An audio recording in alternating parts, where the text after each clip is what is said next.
Indeed, congratulations to the fact that 2 Czech staff members have been promoted now to senior management.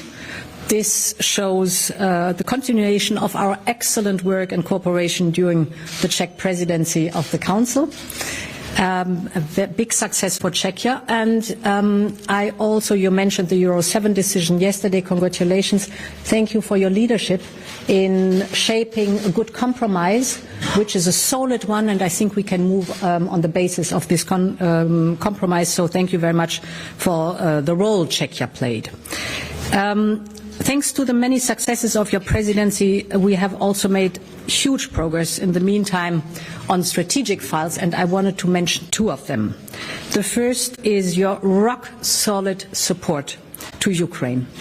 Since day one of Russia's brutal invasion, be it through the successive waves of sanctions against Russia or our financial support packages for Ukraine, all of this has been instrumental in helping Ukraine successfully resist the invasion, keeping the Ukrainian state running and preparing for reconstruction.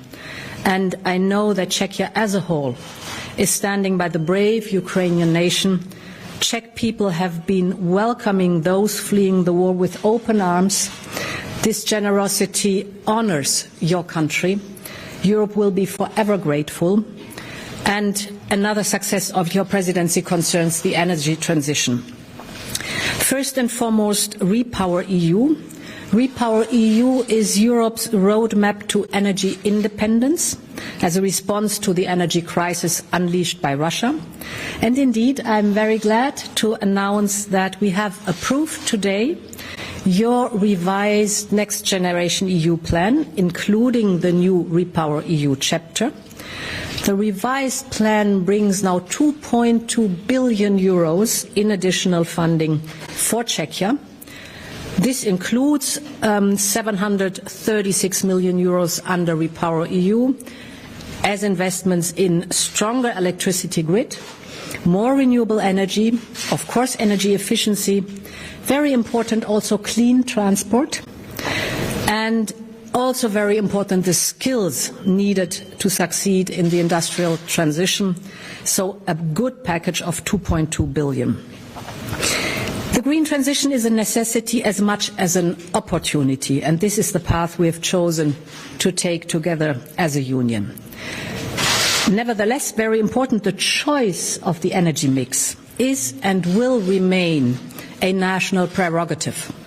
We know that nuclear plays a central role in Czechia's energy system and that it will continue to require investment to play its role in the Czech energy transition. And this is why we are always willing to consider state aid, of course provided the conditions are right, but this is important. And this is also why we support cutting-edge nuclear technology under our Net Zero Industry Act to boost innovation and cross-border cooperation. And yes, we also discussed migration, and I can underline what you've said, Prime Minister, dear Petr. This is a phenomenon that concerns the whole of Europe, and it needs a European response, including here in Czechia.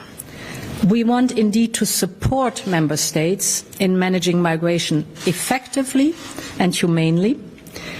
We are going to see how we can help Czechia in this context, in particular because you have welcomed Ukrainian refugee. We have proposed a very targeted increase of 15 billion euros specifically to help member states manage migration, like, for example, Czechia.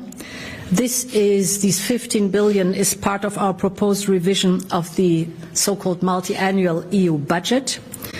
We are, of course, open to discussing potential improvements to our proposal, but ultimately our support to Czechia and other member states depends on our capacity to agree on a revision of the EU budget. Otherwise, there simply won't be enough funding available, and therefore I'm very grateful that I know I can count on Czechia's support in driving forward the discussion in a constructive manner. So thank you very much again for hosting me here. I'm very much looking forward to see you next week at the European Council in Granada. Thank you very much. Děkuji za obě prohlášení a vám děkuji za pozornost. Přejem pěkný zbytek dne. Naschledanou.